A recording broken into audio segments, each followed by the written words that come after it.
Welcome to Introduction to Ecology, Lesson 24. We began this course by setting the stage for ecology. We talked about the general principles that define ecological systems, and then we talked about the environment and the abiotic features that regulate what ecological systems exist where. We then moved on to talk about populations and what drives populations and population dynamics. And then we scaled up just a little bit and looked at species interactions between pairs of populations, and then finally moving further to communities and landscape ecology or biogeography.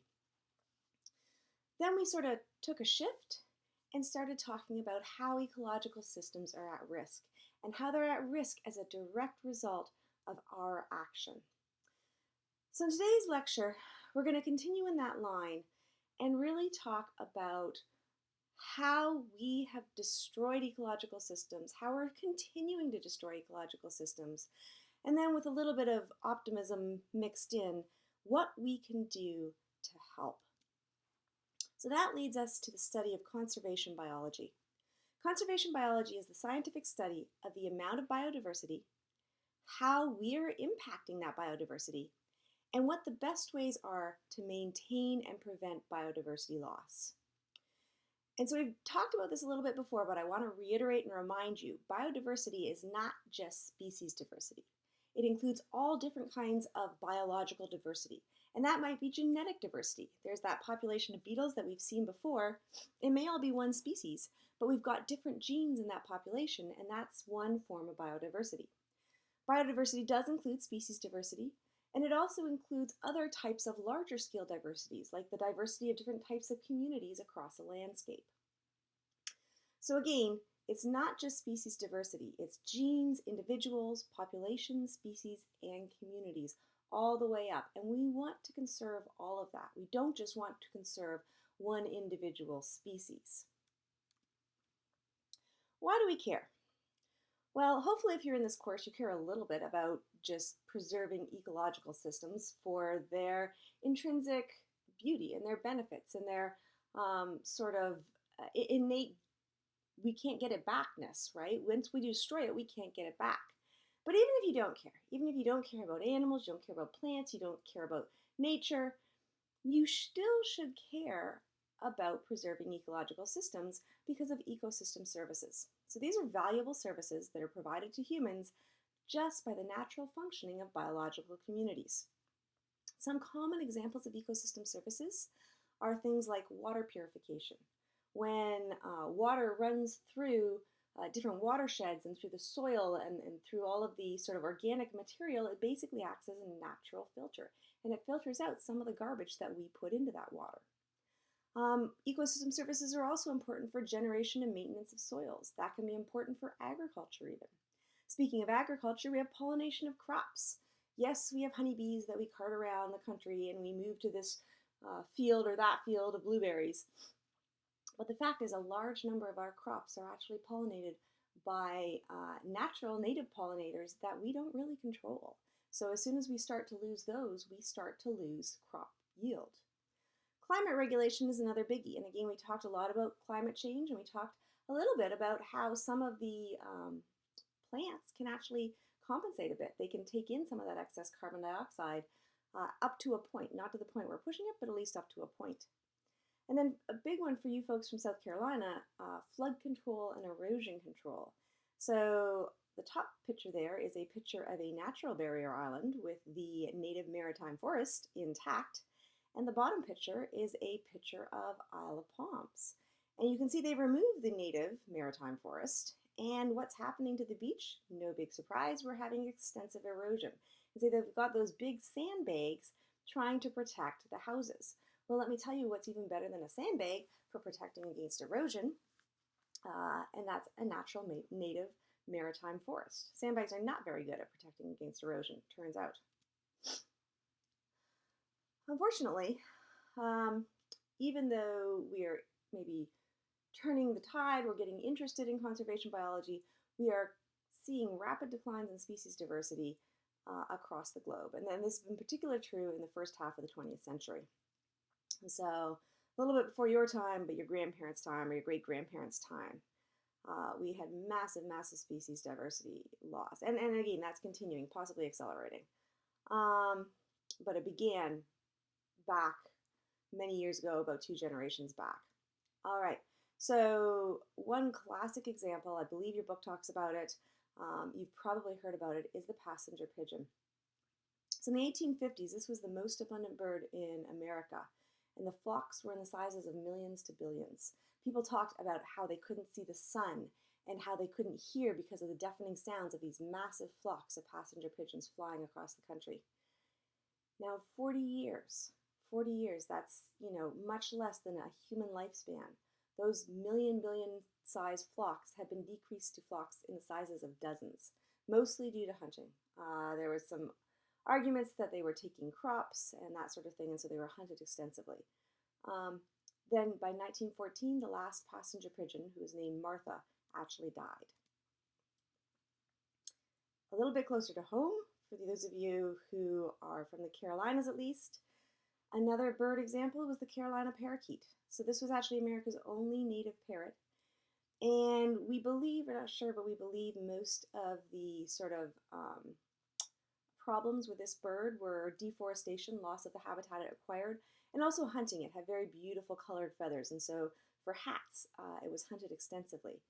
So 4 years after the last passenger pigeon died, the last parakeet died.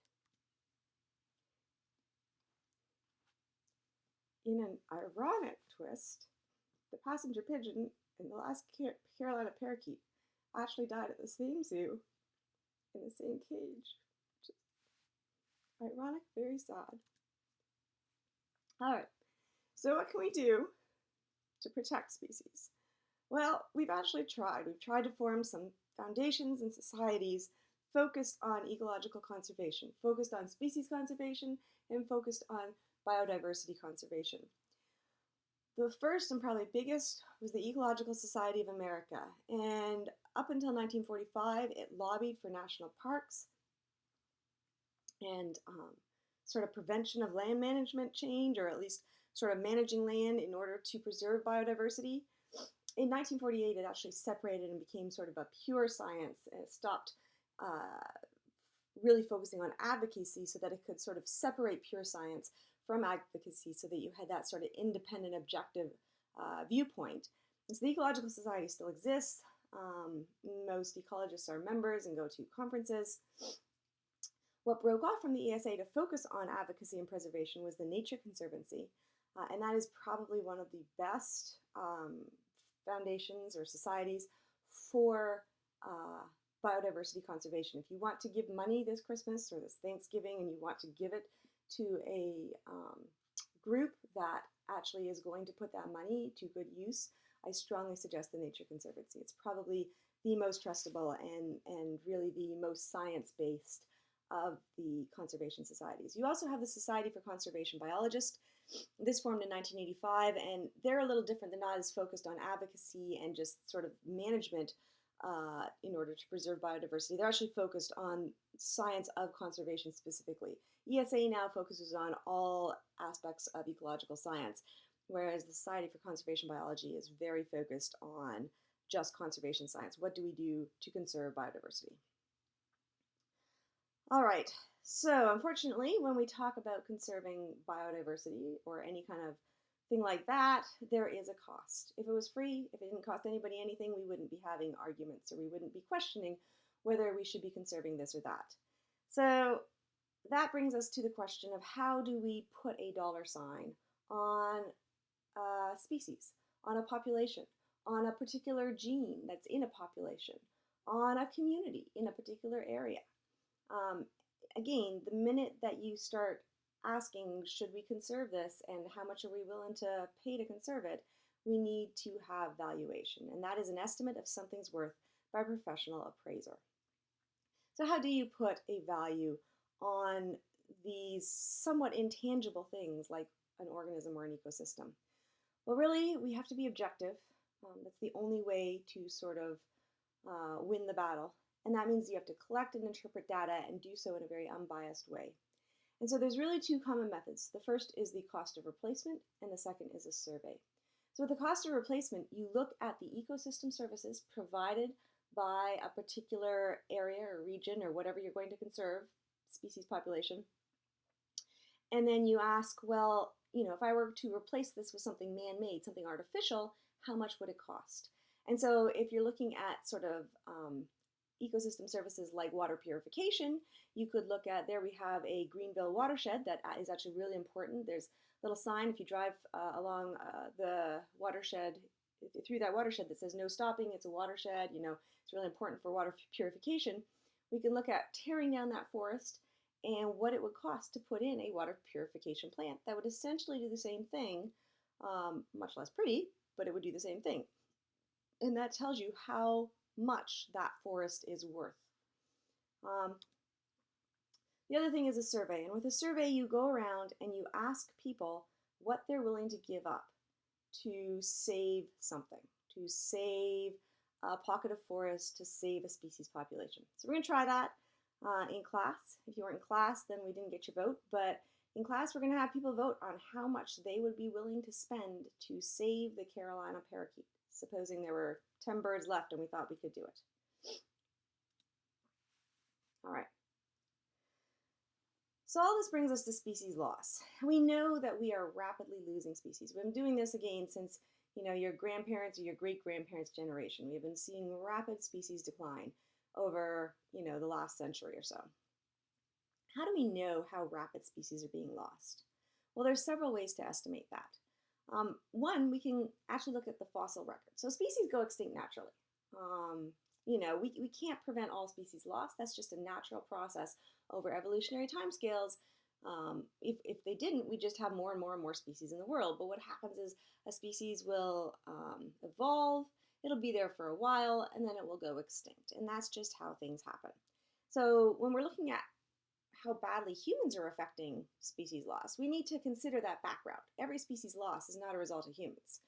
So we have to look at how much worse we're making it compared to these background rates. So we go to the fossil record and we take a look. And so for birds and mammals, we tended to, in the fossil record, lose about one species every 200 years. And so a species lifespan was about 1 to 10 million years on average. Currently, however, we're getting one loss every year. And so a species lifespan is about 10,000 years. So you're looking at a 100 to 1,000 times higher than background rate of species loss in birds and mammals. And so that's shocking.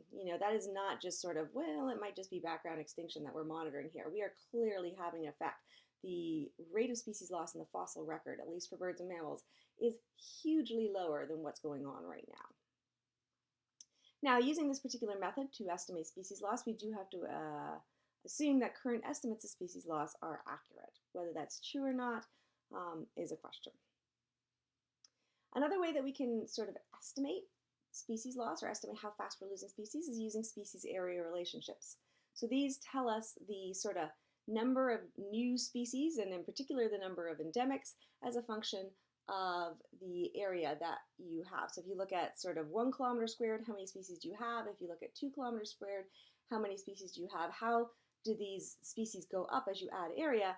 And then what we can do is we can predict how many species are going to be lost as you lose area. So, if I gain 10 species for every 2 kilometers squared that I add, then I would assume I'm going to lose 10 species for every 2 kilometers squared that I log or that I turn into a cornfield or something like that. Again, the assumption here is that species loss is a direct result of habitat loss. And we'll see in a few slides that that's sometimes or frequently the case, but not always. There are other stressors that are causing species extinction that we will miss by looking at sort of just by correlating species loss with habitat loss. Another thing we can do is look at changes in conservation status. So there's some sort of rate of movement, how many years it takes for a species to be listed as endangered and then to move down to critically endangered. And then we can use that rate. Maybe it takes 10 years for a species to go from the endangered species list to the critically endangered species list. And then we can say, well, if that's the case, then it'll probably take another 10 years to go from critically endangered to extinct. Again, the assumption is that the rates of status change are equivalent to extinction rates. So there's no real good reason to believe that, if it takes 10 years to go from endangered to critically endangered, it's going to take the same amount of time to go from critically endangered to extinct. There's no good reason to believe that. It may take less time, it may take more time, and that may even depend on the species. Another thing we can do is look at common species. So one of the problems with looking at endangered and rare and critically endangered species is that they're hard to find. Depending on the species and depending on exactly how it's sort of spread across the landscape, a lot of rare species we don't know where they are. We don't know how to find them. They're so rare that you go out in the forest and you can spend thousands of hours and never see one. And so what you can do is look at common species that you can monitor, that are easy to monitor, and you can look at the rates of population decline or the rates of habitat contraction. And then you can say, well, if these common species, if we're losing 50% of their populations every year, then we're probably losing 50% of these rare species populations every year too. And again, the assumption here is that common species or habitats predict loss of rare species, and that may or may not be the case, that different stressors may be put on sort of different species, and so, even if a common species is doing fine, that doesn't necessarily mean that a rare species is the same. So like I mentioned, it's hard to monitor rare species because they're just hard to find. That's the thing, they're not around a lot. And so that leads us to the question, how do we even know when a species is extinct? So going back to a sort of an example that should be close to home, the Carolina parakeet. So we know that the last wild bird, or we think that the last wild bird, was killed in Okeechobee County, Florida in 1908. And then the last captive parakeet, like I say, died at the Cincinnati Zoo in 1918. However, there were still reports from Okeechobee County of sightings of Carolina parakeets until the 1920s. And so, we didn't really know for sure that that last wild bird really was killed in 1908. There might have been a few other birds left up until the 1920s. The Carolina parakeet was declared extinct in 1920, but there was a flock sighted in 1937 in the Okefenokee Swamp.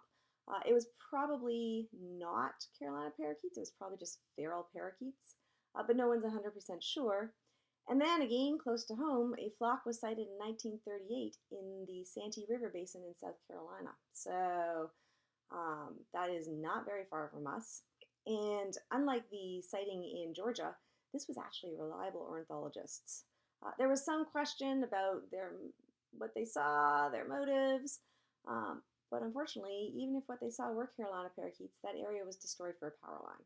So that might have been the last Carolina parakeet flock, but even that was sort of ignored and destroyed for progress. Another example close to home is the Bachman's warbler. So this was always kind of rare. It was never an abundant species like the passenger pigeon. It was discovered actually quite late in 1832 near Charleston, South Carolina, so within this state. And it was actually quite frequently seen between 1880 and 1910. It might have been something about the landscape at the time. Nobody's really sure, but it did quite well in that period. By the 1930s, though, sightings had become rare, and there's an assumption that clear cutting destroyed the habitat. No one's entirely sure, but that's what we assume was driving them down. But birds were reported breeding until 1950s in the Ion Swamp in South Carolina. It's very close to Charleston. There's now a housing development on the Ion Swamp. The last sighting in Ion was in 1962, and then credible reports ended in the 1980s. Is the Bachman's warbler extinct? I don't know. It's still listed as critically endangered, but it is probably extinct.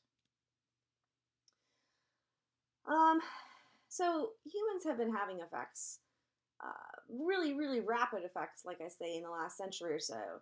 But even over longer time periods, humans have been having effects, and they've been driving extinctions. This has been particularly true on islands. Up until recently, we didn't really have the ability to drive extinctions across the whole globe simultaneously.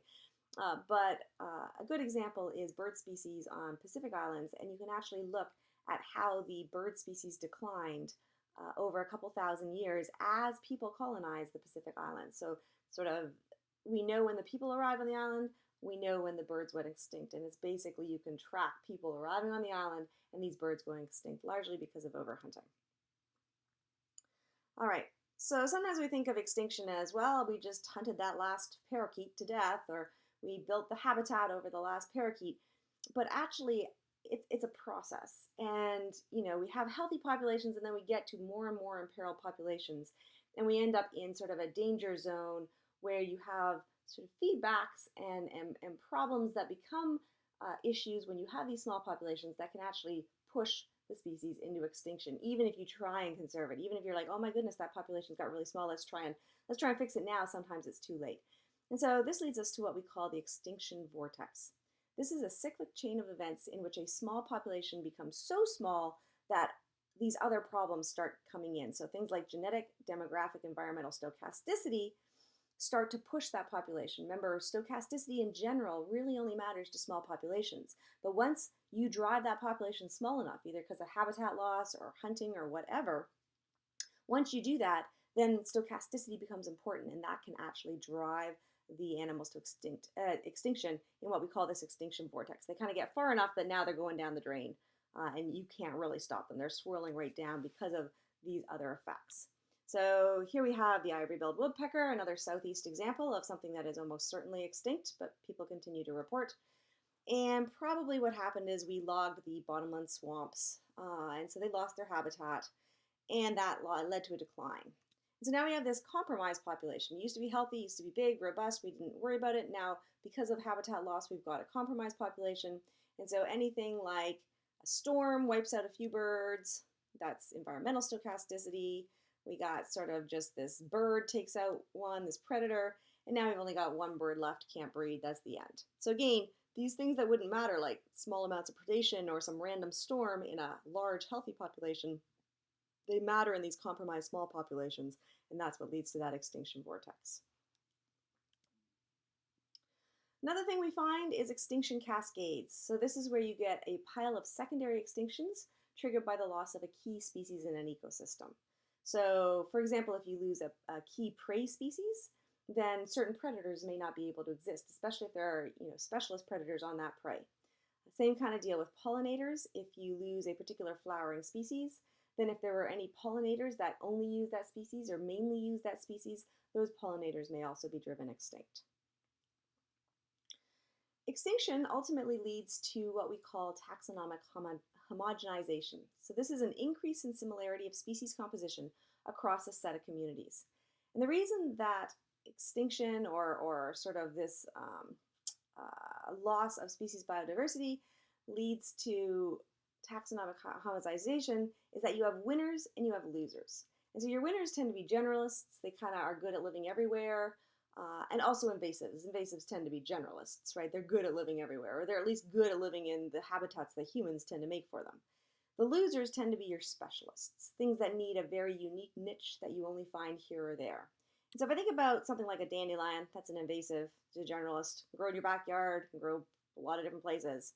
And I look at this field and I say, okay, well, it can grow everywhere. And so it kind of comes in and it displaces all these other things that maybe were only living in one little area where the habitat conditions were just right.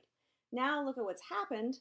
Well, I have lower gamma diversity, so you can count up the number of sort of species in there, and I definitely have less, and it's sort of mainly just got dandelions now. I also have lower beta diversity if I compare one plot to another or one little habitat area to another, and I have lower alpha diversity in individual patches. So again, that leads to this sort of everything becomes the same. Everything becomes dandelions and the native generalists.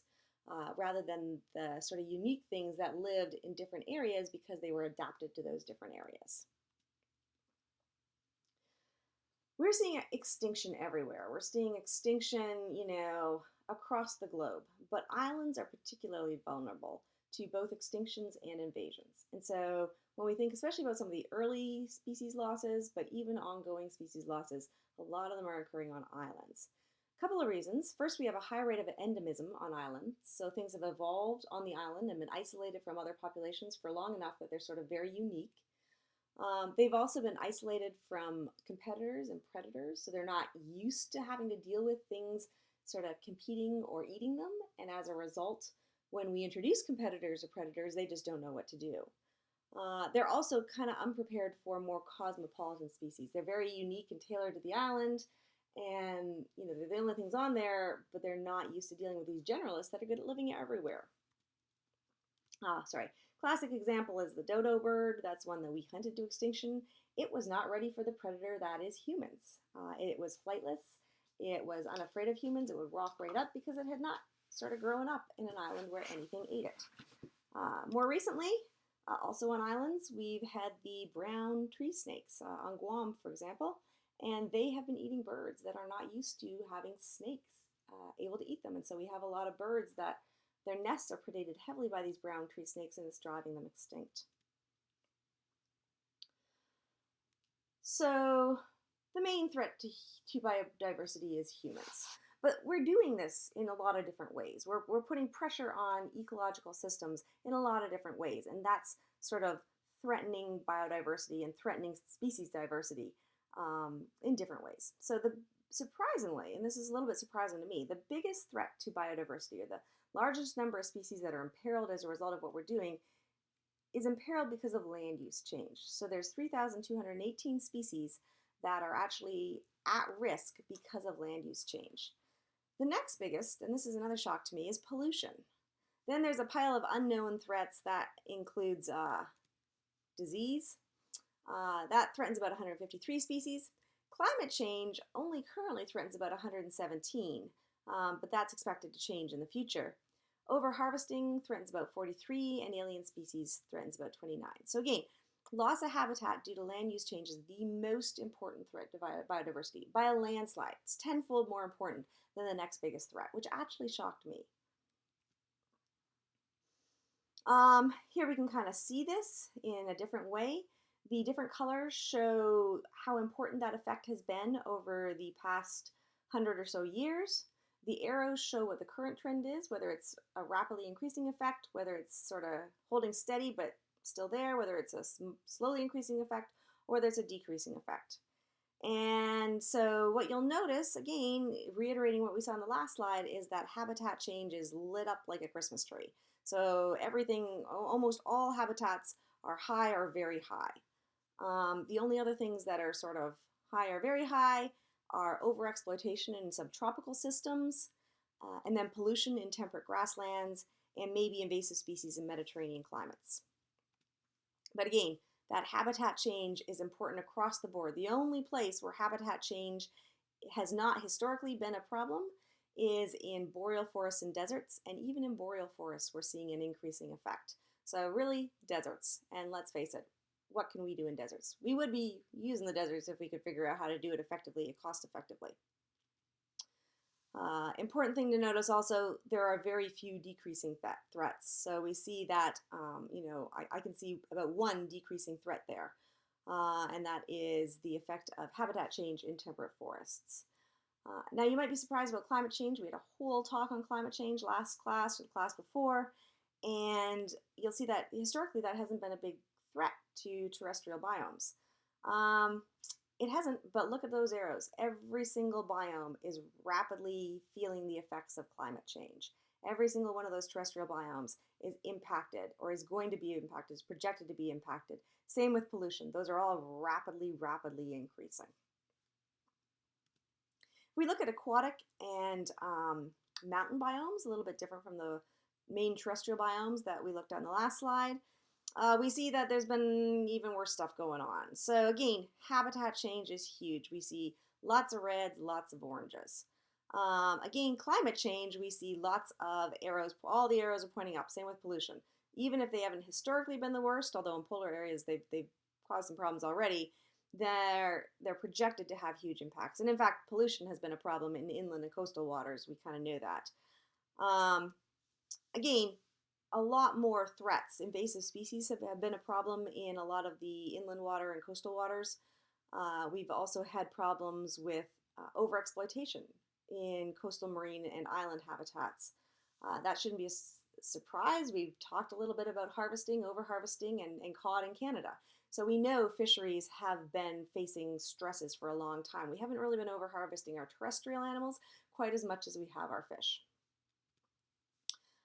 Also, notice that in these aquatic and mountain biomes, there are no decreasing threats. I don't see a single arrow going down, and I see a lot of arrows going up rapidly. So let's take a look in a little bit more depth. Like I said, the biggest threat to biodiversity is habitat loss.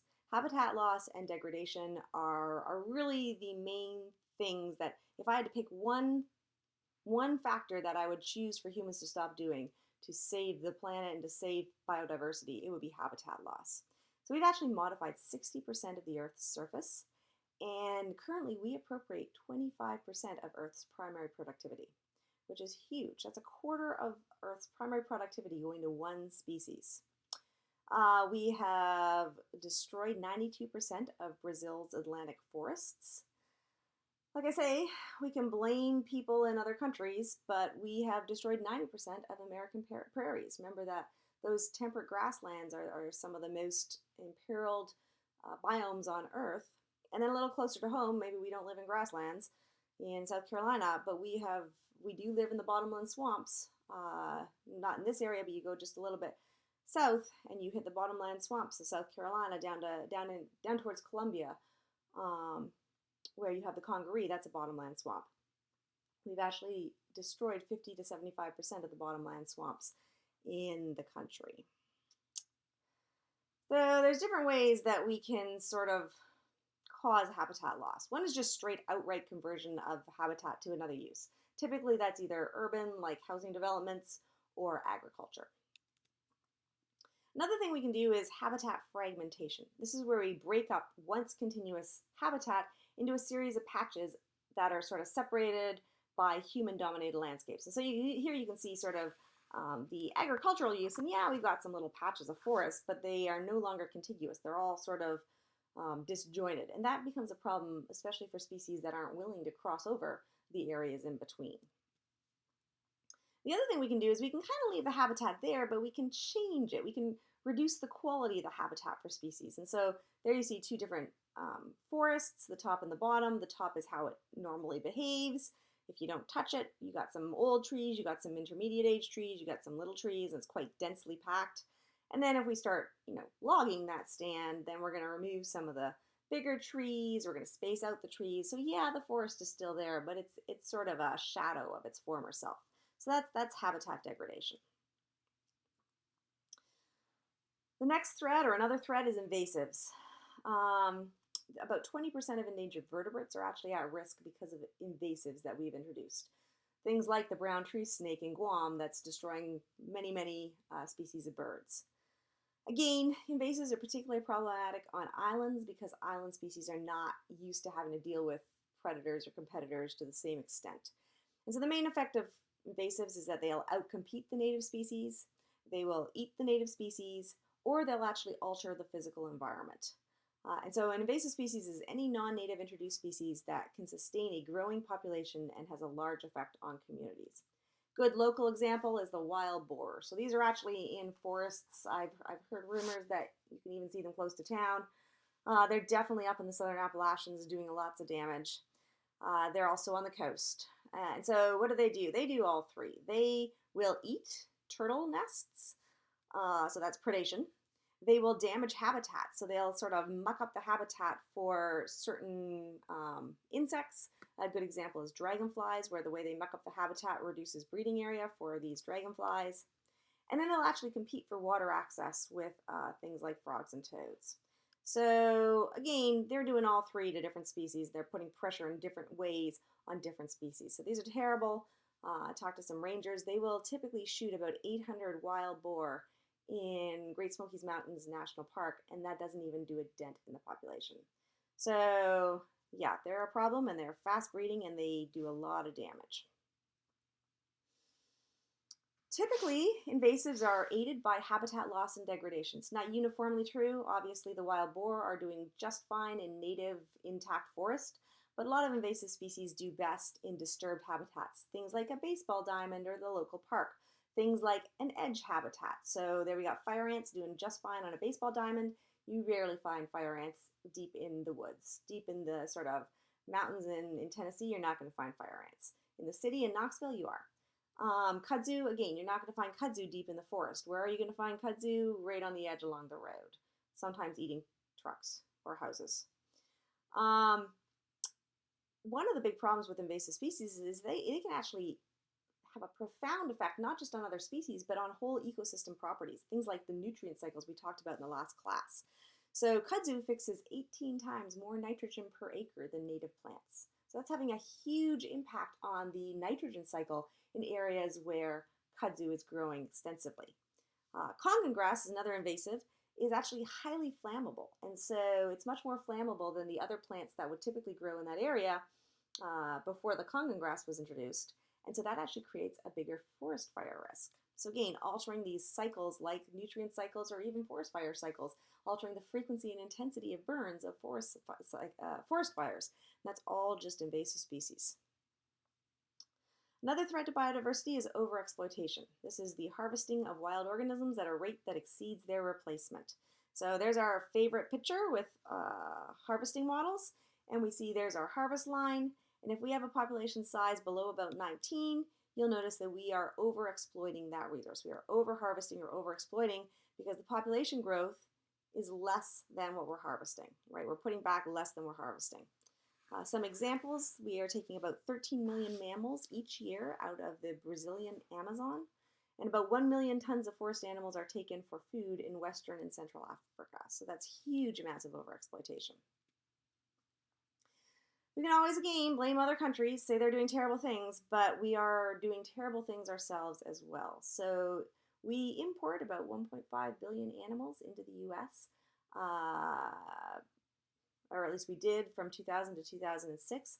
Most of that was for the pet trade. Some of those were bred responsibly, and a lot of them weren't. We also export. Believe it or not, turtles are huge exports. You see these numbers in the millions between 2002 and 2012 in terms of the number of turtles of different genera that have been exported from America. And this blew my mind. A lot of it's going to Asia, a lot of it's going to China. But a lot of states don't have any regulation on turtle exports. So Arkansas, Louisiana, and Mississippi, you can just take turtles willy-nilly and just, there's no limit. There's nothing. There's no regulation whatsoever on taking turtles. Texas isn't much better. You just can't take them from public waters. South Carolina, there are bag limits at least. It's not great, but there's bag limits. Overexploitation is a bit of a touchy subject because we really, if we're going to feed the population, we really need to overexploit certain resources frequently, depending on where we are. But really, human population size and the need to feed all the different hungry mouths drives overexploitation. We can improve. We can do things that will help us so that, yes, we need to eat, and that does lead to overexploitation, but maybe we can reduce the waste. So we can reduce bycatch of threatened species, things like marine mammals, seabirds, marine turtles. We can do that by changing gear design so that we're not catching the sea turtles when we're trying to catch fish. We can also avoid repeated trollings that are damaging to benthic species. One interesting effect that you see, especially in the context of overexploitation, is what we call an anthropogenic alee effect. And remember, an alee effect is something where the population gets small and then it starts to do even worse because of its small size. Maybe there's problems finding mates or something like that. Maybe there's problems with some kind of group behavior. Well, with an anthropogenic alee effect, what we have is a species population doing worse because there's increasing economic value on rare species. And so we search for them, or we try to fish them, or try to collect them more intensely because they're rare. And so that drives them even further down when their population size gets small. And so you can see this with tuna. As your catch of tuna goes down, the price of a tuna steak goes up because people are willing to pay more because it's just hard to find them. Another big threat to biodiversity that was listed on that first slide is pollution and climate change. So pollutants can contribute to habitat degradation. We are putting terrible stuff into our soils and into our water system. Things like endocrine disrupting contaminants. Those are not great for us. They're also not great for wildlife. They interfere with reproduction, neurological development, immune function. And that can or cannot be, but frequently is tied to emergence of new diseases. We've stressed these animals out. Remember in that first lecture we talked about amphibians that were sort of developing very strangely, and we found out that it wasn't just sort of a disease and it wasn't just pollutants, it was the combination of the two. We put those pollutants in and that sets the stage for messing up their immune function so they're not able to fend off other viruses, bacteria, and parasites. There is emergence of new diseases as well, just things that maybe haven't been around historically. That might be because of domestic animals that are transmitting to wildlife. It may also be because we brought in these new diseases from other countries. Things like chytrid fungus and then Tasmanian devil facial tumors, those have all emerged recently. So, to understand how badly things are going and how likely a species is to sort of drop off the planet, quite literally, in the near future, scientists use what's called population viability analysis. So, this is a quantitative approach used for projecting the potential future status of populations. Basically, what you try to do is calculate the likelihood that a population will persist for some amount of time 10 years, 100 years, 1,000 years under various different scenarios, under various climate change scenarios, under various weather pattern scenarios, that sort of thing. Unfortunately, there is a high level of uncertainty. But I was actually part of a population viability analysis for monarch butterflies. We're trying to decide whether we needed to list monarch butterflies as endangered. So it's something that a lot of scientists take part in, a lot of ecologists take part in. But again, you do your best. You say, well, here's the stressors that are, causing the population to be at risk. Here's their current growth rates here or there. Can we sort of use that to project what's going to happen over the next several years? When you see that a species is kind of hopeless, when you see that it is not going to survive on its own, sometimes your best option is captive breeding programs. So you only do this when it's dire. And what you do is you capture the remaining individuals, you put them in special breeding facilities, and you breed that population very deliberately, trying to maintain genetic diversity that will make the population more robust. You do that sort of thing, and then you re-release them into the wild. And so this has been done for things like whooping cranes. Up where I used to live in Maryland, they have whooping cranes at the Patuxent, and they're actively breeding them and re-releasing them. Then we also have black-footed ferrets. People thought they'd gone extinct until someone found a population in their backyard, so again, that's gone on. And then more locally, the red wolves. Believe it or not, there were historically wolves in South Carolina and in the Carolinas along the coast. And again, that was another one where we captured the last remaining red wolves and have been trying to breed them ever since. So money is limited, and sometimes you have to rank species for protection. And this means trying to decide exactly how a species is rare and what that means in terms of its likelihood of persistence. So there's really 7 forms of rarity. You'll see that there's 8 squares on this chart. 7 of them indicate some form of rarity. So we can look at how big the population size is, and then we can look at how widely distributed over space the population is. So if I have a population that's widely distributed over space, maybe it's found all the way from California to Maine, right? Then if it's also got very big population sizes, it's sort of large populations, then it's common. That's not rare. However, if it's widely distributed over space, but it's really rare everywhere it's found, like you hardly ever see it in California and you hardly ever see it in Maine, but it's in both places, then that's rare. So it's never abundant, but it's distributed over a large area. And within that large area, it may be a habitat specialist, in which case, it's only found in very specific habitats, or it may be a habitat generalist. So it's found, maybe it's found in swamps, but it's also found in mountains, and it's found in California, and it's found in Maine, but it's never found in any kind of abundance. That's rare, but it also may be that it's only found in a very particular kind of swamp, but it's found in that swamp from California all the way to Maine. Again, that's rare. You may also have a case where it's got a wide geographic distribution. It's found from California to Maine, but it's only found in a very specific habitat. Although in that habitat, it gets to high abundances. So maybe it's found in a very particular kind of swamp, and it's found in California to Maine, but when you get that kind of swamp, there's just tons of them there. So that's still rare because, again, there's only a very few habitats where it can be found. The other possibility is rather than having that wide geographic range, maybe it's not found from California to Maine, maybe it's got a very narrow geographic distribution. So if it's got a very narrow geographic distribution, maybe it's just down in the southern Appalachians, then again, you have sort of 4 different combinations. It might be found over a pile of different habitats. Maybe it's found from the top of the mountain all the way down to the bottom of the mountain, and but it's only, it's only found once or twice all the way around, right? So you never find a lot of them. That's one kind of rare.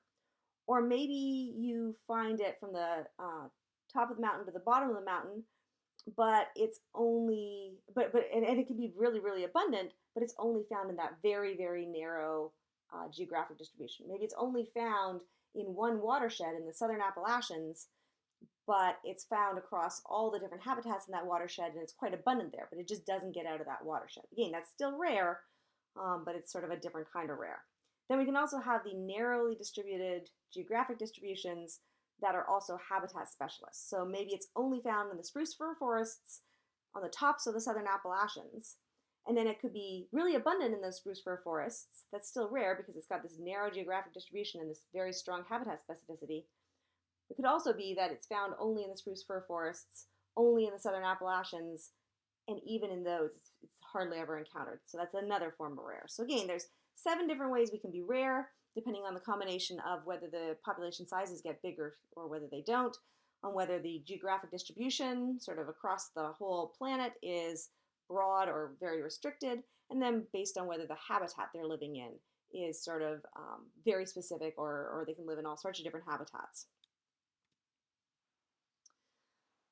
Not surprisingly, sort of different levels of endemism and different sort of amounts of habitat, we have different levels of impairment of species. So there's sort of more species that are likely to go extinct in certain areas than in others. This is just a picture from across North America, and not surprisingly, you can see that there's a lot of things going on in Hawaii. We're going to lose a lot of them, and that's again that island effect, a lot of endemisms. But closer to home, we also see that the Appalachian Mountains are at huge risk. And again, in some ways, the mountains are like islands. We've talked about those spruce fir forests as being a little bit like islands separated by the sea of non-spruce fir forest.